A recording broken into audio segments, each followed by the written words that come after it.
All right, here we go. Brent Porcio. We got Stephen Godani here, doing an awesome interview today. We've got some guys here that have been working hard, and we wanted to kind of show off their skills and their hard work, and their coach, 3X coach Justin Ottman up there in New York, who's been working with them through the 3X approach, and just kind of learn about what's been going on and how you guys have been having success. Awesome success.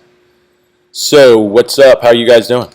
So, why don't we introduce ourselves? Let's go off to the left here. Give us your name, where you playing. I'm James Reilly. I'm a senior in high school at Albertus Magnus. I'm going to James Madison University next fall.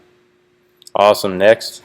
My name is Matt Coffey. I'm 20 years old. I play at RCC, Rockland County Community College, and that's it. My name is Andrew Poole. I run Apex Performance, and I do the strength and conditioning performance work for all the guys here. Sweet. My name is Justin Ottman, and I am the founder of Breed Baseball here in Rockland County, and we run maximum velocity pitching training, and I am the 3X coach up here in New York. So, Justin, tell, since this has all kind of been new, why don't you tell, getting started, what your kind of mission was putting this together and your relationships, and how kind of all this came to be? It started several years ago when I actually did some research on finding another approach to helping pitchers get to the next level.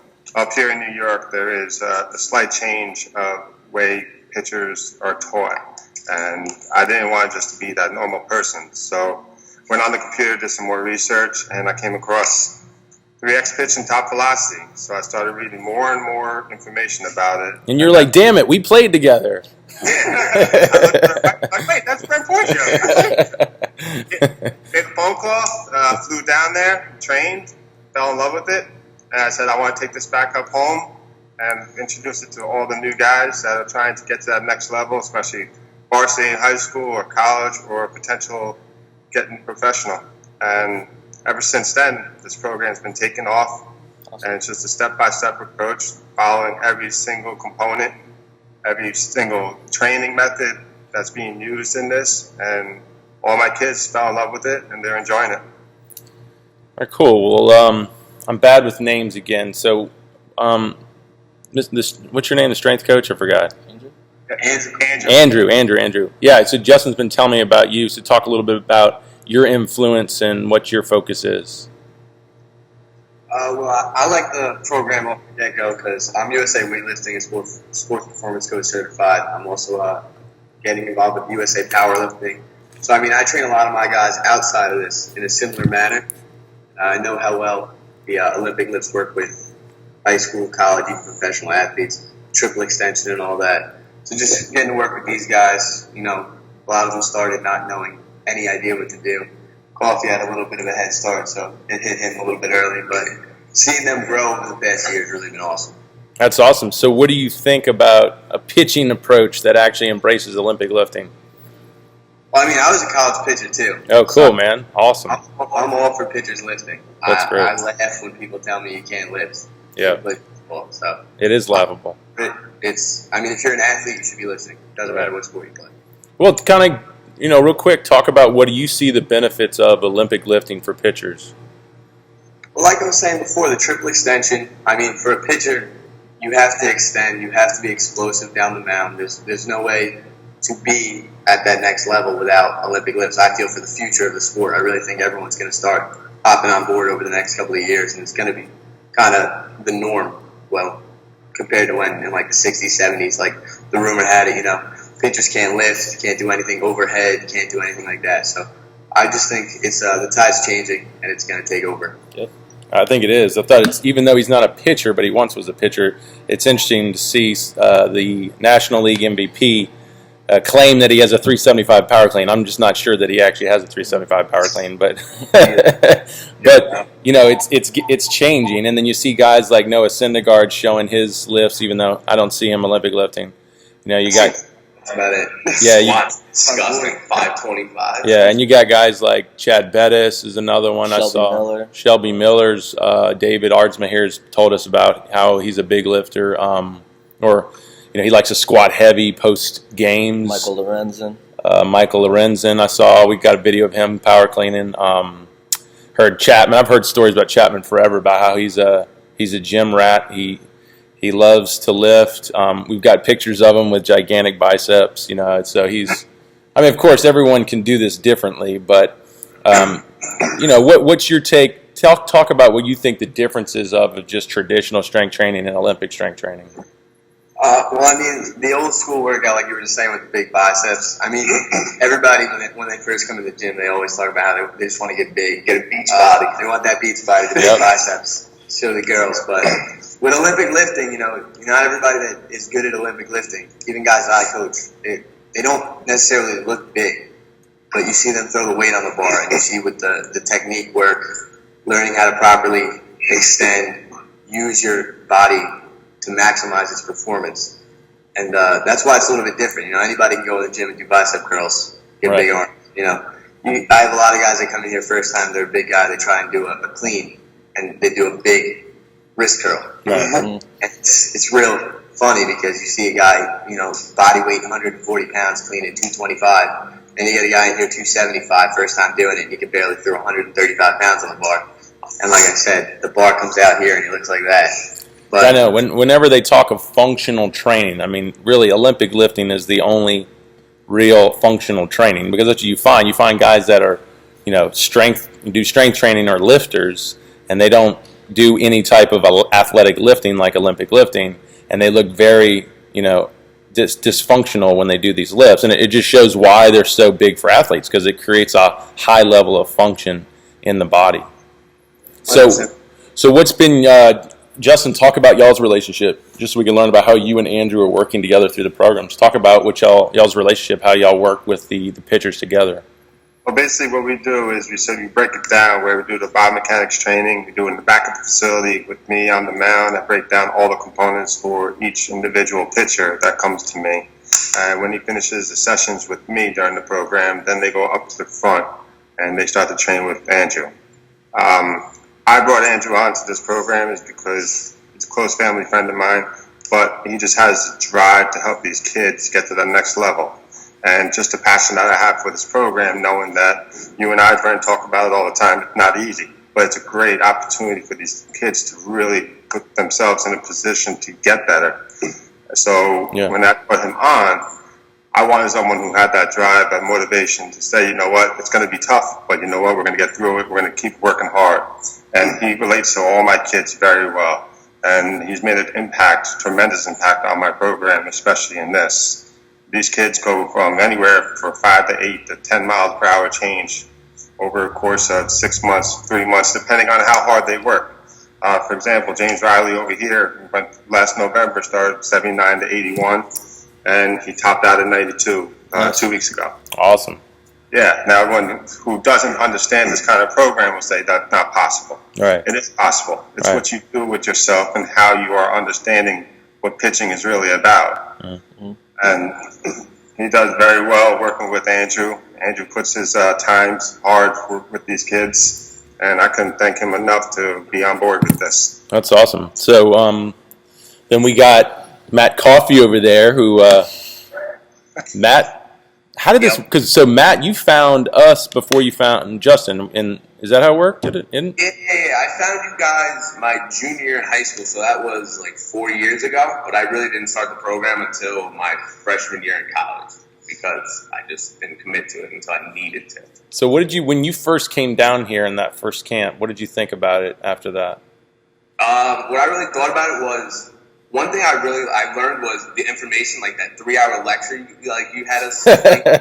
That long ass lecture. I remember Kevin Schultz was like, "Yeah, you're gonna be up there for 3 hours, so you bring in something else." I'd be up there for half an hour.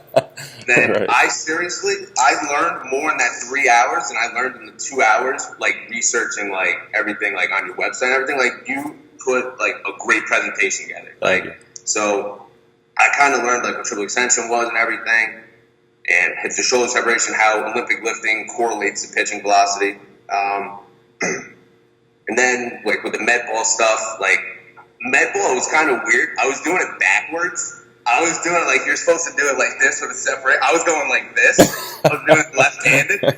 And I remember I walked into the camp, and you were like, "Are you lefty?" I'm like, "No, I'm righty." I think I remember that, man. I remember the parents were laughing, honestly. So going on with the camp was honestly the greatest thing. Like my father bought it for me because I'm very grateful that he did. So that was like one of the greatest gifts I ever got, because without that and learning all the knowledge behind it, I wouldn't be where I'm at today. So the camp was really beneficial to my success. Yeah, and then I think it's just so ironic that you sent us your Power Clean Max where you broke 300. Yeah. And then you think it's coincidental, a couple of weeks later you hit 90? Yeah, no, it's kind of crazy because remember when my clean was like 265 and I was throwing like 82? So it's like when my power clean went up, my velocity went up right with it. Yep. So it's a correlation. Like it showed that how Olympic lifting has a great impact on velocity. It really does. But it does. You have to get to a certain level to where that power to weight gets so elite that all of a sudden it really starts to change how you move. Mm-hmm. Yeah. And sometimes it's like you're sitting there, you're working, you feel like nothing's really happening, and then all of a sudden it's like that tipping point, and it just tips, and then your ball speed takes off. And a lot of that too, remember the last time you were down in camp, I said, because you're an explosive guy, even at that point, the last time you came down, and I said, until your hips start rotating, because you were in your drives and your extension, you really weren't getting your hips through, even your hip flexor extension. Your hips are just kind of sitting or staying closed and not opening early enough. But when I saw your 90-mile-an-hour video, that's the first thing I looked for. I saw your hips go, and it happened, man. I mean, so the point is like there is still a biomechanical connection to having this elite athleticism in your Olympic lifts. It's like, as much as people watching this, they're going to be like, well, I'm just going to go power clean so I throw up. Well, you still have to understand there's a biomechanical connection to make all this come together. I mean, wouldn't you say that, Matt? Oh, yeah, I definitely agree with you. Cool. So kind of talk about your experience. I love talking to guys about that 90-mile-an-hour experience. So what's it like when you first get to hear that number? And not in a running throw. I'm going to talk to a lot of the other methods out there. This isn't a running throw, which in a way has, you're going to have a challenge of getting that on the mound. This is an actual mound throw, even though I know with the restraints of your facility, you didn't have the full distance, but still you were off the mound and you hit 90 miles an hour on the gun. So talk about what that was like. What's it like in your career? Probably like everybody else says, it's probably the greatest day of my life. Like hitting 90 miles, well, I can't say greatest day of my baseball life. Yeah. Oh, like I was watching AJ Martucci's interview like a couple weeks ago, and he said he wasn't shocked about hitting 90 miles an hour because he was so close to it. Because I remember me and him threw the same day. He was 89, 92, and I was like 86, like 89. So I kind of knew it was happening. So when I went out there the next time, I think I did on like my fourth throw. I think it was like my first throw was 87, my second throw was 88, my third throw was 88, and then my fourth throw was 90. So I think I was ready for it. So it was like it wasn't that big of a shock. Yeah, right. Because you'd worked so hard to get there. But. Yeah, it's like a lot of I'm working out like 5-6 days a week. Sometimes I come here on Saturday just do mobility stuff and everything. So it's just a lot of hard work put into it. So hitting 90 miles an hour is seriously the greatest day of my baseball life. Well, congratulations. Yeah, he just comes in here for an hour and trains. I mean, he's in here 3 hours a day, 5 days a week. He's one of my consistent guys besides James, who he'll talk about very shortly. He just comes in here and trains and doesn't give up and just works harder and harder. But 3 hours, thinking about it, that's 15 hours a week that he commits to Olympic lifting and biomechanics training. And he deserves every moment that he got to that 90. And when I actually saw the video and I actually saw him, I wasn't shocked that he did it because I knew it was a matter of time.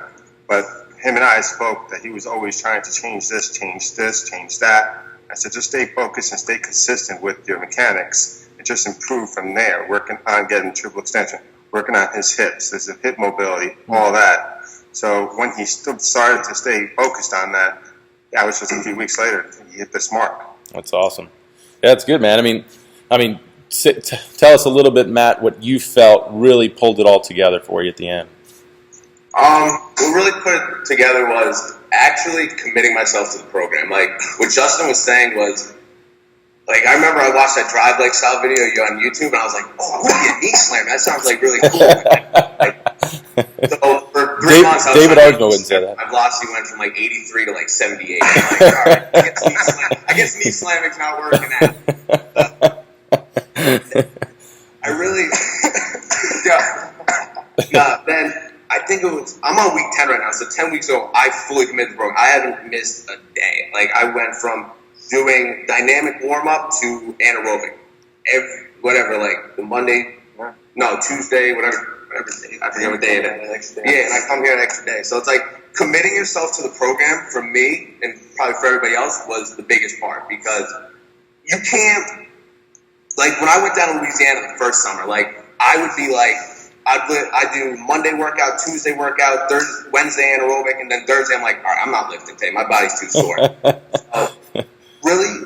And now it's like, even me and him work something out. It's like, if I don't feel like I can power clean 80%, let's go down to 75% and try to just get it up and get the movements down. Yeah. So I think me and Justin, we broke goals down, and I think I was 84, 85, like 10 weeks ago. Yeah. And then I said, I want to be 90 miles an hour about 16 weeks. And then he said, you got to commit yourself. Because he said, if you're going to do this for 3 weeks and then say, all right, I'm going to take a week off, it's not going to happen. So I was like, all right, let me take that into consideration. And I did 10 weeks straight, and I went from 84, 85 to touching 90 in 10 weeks. And I still think I got 2-3 miles an hour more in me. So you're definitely saying it was a big mentality change, which is key. Mentality's number one. When it comes to this program, you have to have, like what Kevin Schultz says, like, you have to have, like, a dog mentality. Like, you got to put your body through hell. Like, and it sounds sick, but it's kind of what you got to do to throw hard, because you got to, like, your body, like, you got to change your body. Yeah, you do. Yeah, if your genetics isn't going to take you all the way there, you're going to have to change. You're going to have to push it to another level, and that's the hard part. Most guys aren't willing to, kind of cross that bridge. Yeah. So, Andrew, anything you want to throw in there? Would you see him, kind of some of the success or the improvements you saw him make towards the end, in his training that you think was significant? I actually touch on what he just said. When I first met Matt a little over a year ago now, like he was saying, when he was by Thursday or Friday, he was beat up, and you could tell he was beat up, and he'd call it quits. That was it. So, he'd straight up be like, "Hey, Andrew, I got nothing left in the tank today. I'm gonna get out of here." And I tell him, like, "All right, that's what you think. You got to do it." But like you said, we talked over the last couple of months, and I told him, I was like, "Matt, you're a great athlete, extremely explosive kid. I really think that you could clean, because he's been trying to clean 315 forever." And I was like, I know you have it in you, but you gotta stop taking these days off. Yeah, that's awesome. It's tough. Even if it says 80%, like he was saying, if you don't have 80% in you that day, give everything you got. You never know, because like whether it's him, Reilly, any other guy I've trained, sometimes when you feel like shit, you might hit your best day. You don't know. Right. You just go in there, buckle down, grind it out, and see what you got in the tank. That's awesome. His mentality is, he's like you said, he's like a dog in here. He comes in here, whether he's sick. Like we were talking about how he comes in on the extra day on Saturday. So shoot me a text on Friday. Hey, Andrew, you got any sessions? Are you working out? Can I stop by? Come in there and train with you. I'm like, of course. You love that as a coach. Right? I'm sure you understand. Like, somebody's coming out of their way. Yep. Get an extra day of working. When they busted through 5 days, 3 hours a day, killing themselves, cleaning, pressing, throwing, doing everything, and he's coming in here on a Saturday trying to get an extra workout, and I love it, because his mentality went from feel that good today to I don't care what I feel. I know what I have to do to be the best. I'm going to get it done. Cool. Well, I hate to make James feel like he's left out here. The only difference with James is you just haven't been down to camp, but no big deal, man. I'm glad your experience with Breathe Baseball, Justin and Andrew, has been successful. So talk about how you came to meet these guys and how kind of it all started for you. I mean, I've known Justin my whole life. He used to babysit me when I Oh, that's cool. last November, October, he called me, so I'm coming over and talk to you about this program I want you to do. It's like, all right, come in. Talk to me about an hour. I was like, I'm in. I'm on board to do it. I think going in 79 to 81, whatever it was. That was after my sophomore year. I won all league. He said, that's not good enough. I want more for you. I said, all right, get me to where I need to be. All last winter, I maybe missed like a week total, if so. Topped out 88, and I won MVP of our section championship game. He said, still not enough.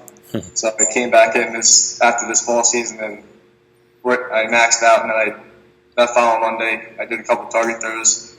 Coffey was on the gun. I was just warming up. I was sitting 85 to 87. He's like, are you throwing right now? I'm like, no, I'm just basically getting loose. I get on the mound. I'm 88, 89, 90.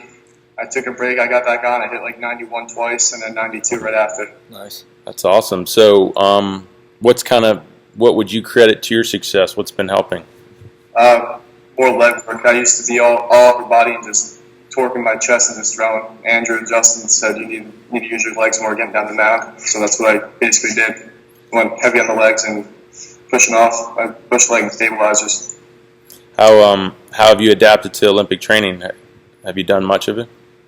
Coming into the program, I never really lifted weights. I was just athletic, I guess, and I just went with it. And then they said, just stick to the lifting, you'll get there. So do you? What do you enjoy most about this training?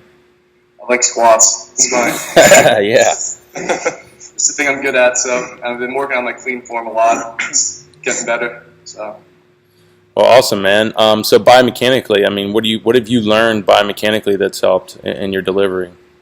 Chest and hip separation has been my biggest thing to work on because I was used to be tight in the bottom, and then just doing all the anaerobic stretching and all that, it's got me looser and more flexibility for more explosion to my body going down the mountain.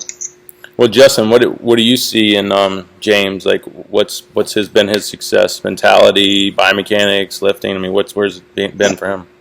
His biggest success has actually been to understand his body and how it's being used down the mound. He came in here and he was just not a thrower.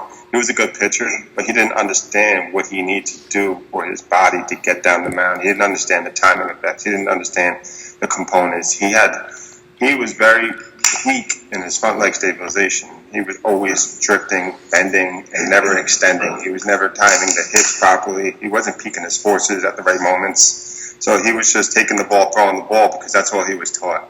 But now when he came into this program, he understands all the components. He understands his body. He understands his speeds. He understands the force, everything that's being used in the component, as well as his measurements that relates to his ball speed.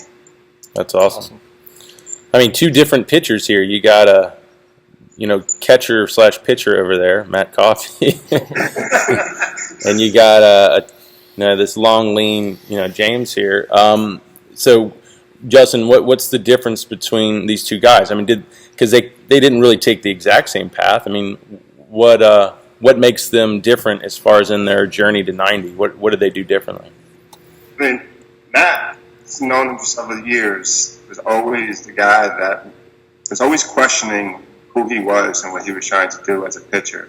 And he didn't really trust other people telling him what to do on the mound. He likes to take that action. He likes to take control. So I told him just to relax his body, take a deep breath, and really trust us and the system, and he's going to be fine. So coming from the background of him really living an hour away to drive down here every single day shows a commitment. James right down the road, but going back to Matt, he's been here, he's been there, he's jumped to here, he's researched this, he looks at other programs, and I said, listen, when you come in here, I don't want to hear any more about any other more programs. That's it. He's a Kevin Schultz. Kevin does the same thing. It's not where it's not. I mean, this program is very well defined, and it shows exactly what your body needs to do. But also, the biggest thing is other programs take you and put you in a position to throw the ball, but it's not always effective, and it's not always going to be beneficial, especially on your arm. Taking a philosophy here, taking an approach here, taking an idea from here. Well, you put it all together, and I've been going with it. And Matt has been following it ever since. He doesn't talk about any other programs anymore. All And right. I think we convinced him now. Yeah, good. Well, I think too, what I'm seeing is Matt needed the power. Typically big, thick guys need the power to start to open up their hips and shoulders, really start to move their trunks better. So I think what I'm seeing, and obviously I know Matt more than James here, I'm seeing Matt just needed the power, and when he got that clean, it really gave him the power to do that. Yeah, absolutely. And James, as he flexes. James coming in here, I know who he was, and I told him from day one. When I sat down with him at his kitchen table a year ago, it was probably 2 weeks ago, a year ago, I said, listen, you need to commit to this program, and I'm guaranteeing you by next November, your senior year, you're going to hit that 90 mark. And he was all for it. And ever since then, he jumped in. He's been working very, very hard. But the one thing I watched him growing up when he pitched is that he didn't understand what he was doing and really what was the reason why he's out there on the mound. He was just taking the ball, throwing the ball, really didn't understand the visualization of where can I go. And I told him when he was all league, I said, not nothing. My mentality as a coach is my kids always try to get to D1 or professionals. I don't settle for D3, and it's not a bad thing. It's just because I put a lot of effort into my kids to say, you know what, if I'm doing the same thing as an athlete that still has opportunity to get to that next level, they need to push themselves. Yeah, that's a great point. In that role, and ever since then, he's just been going with it. I don't have to ask him any more questions. We do biomechanics training over on the mound, and he's always like, video, can you video me? Hey, take my number. Like, what am I doing with my hips? Are they opening? Are they delaying? This and this. How is my stabilization? Like, how's my arm? Like, so it's great because I'm not just taking their hands and guiding them through it. They're actually doing themselves and taking control. And look where they come. That's great, man. Yeah, I think, now it's how consistent can you be in the 90s? Typically when guys hit that 90-mile-an-hour mark, it's now the next step is can we consistently be in the 90s? So, and then once again, it's another mentality, adjustment to go to the next level. There's really another gear now you have to get to now be consistently in the 90s. But, the reason I want to do this interview is still not a lot of guys get into the 90s. So congratulations to you guys, and glad we could do this and put it up on Top Velocity and kind of put your story out there. So I think this is good. So we'll bring it to a close. Congratulations, and if y'all any last words y'all want to say before we go? Because you're the loudest one. Any final words? Or what kind of advice could you? I always say this too. Give your advice to those guys. Let's do this. Both of y'all, James and Matt, y'all give some advice to those guys out there who are kind of where you guys were before you came to this program, and you're thinking of what's the best road to get to 90. Give them some advice, and talk about the 3X programs, and then talk about Breathe Baseball, and if they're in the New York area and what they need to do. Give them some advice. Go ahead, Matt. Best advice. How do I say this? Best advice is come train here. That's it. There you go. Train here. You want to throw 90? Breathe Baseball. That's all you got to do. Good. Contact Justin, contact Andrew, contact me, contact James. You'll throw 90 if you work hard. That's all I got. Will you make sure of that you'll be on their ass, Matt? Yeah, I'll do that.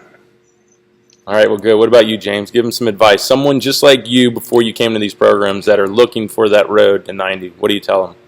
You just got to believe in yourself. After the first couple weeks of doing all this biomechanics, I was like, I can't do this anymore, whatever. And Justin said, just don't give up, just keep trying or whatever. So it's like, I'll just dedicate this, and just go, I'll just clear my head, just do whatever I need to do to get myself there. And ever since then, I've just been going straight. First thing I do is I stretch. I just right on the mound, and I do my target throws and my med ball throws. And I always have him looking at my front leg and hip mobility, my arm angle. So you just need to believe in yourself and have a strong mental mind to get through it, and just have an open mind to criticism about the program, because that's your mistakes end up being your benefits to getting thrown to 90. So that's basically what I took as it, and I just went with it.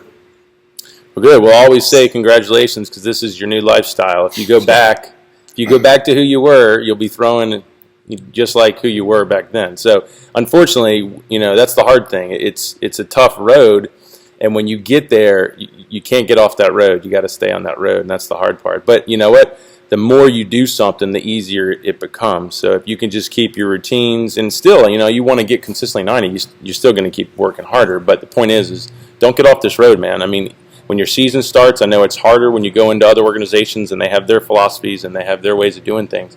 But if you get off this road, man, it's something where you could easily lose it, you know. So stay on this road. This is your new life. Thank you. All right, guys. Well, I appreciate it. We'll looking forward to more progress, Justin, from other guys, and Andrew. You got any other guys on the horizon? We have a lot of guys, but you know what? They're all different ages, and they just got to commit themselves more and more. But I think the younger guys, we have a few that are coming up, and we have actually a couple of freshmen and sophomores that are getting into that position. Great, man. Well, that's exciting. Well, look forward to the next interview.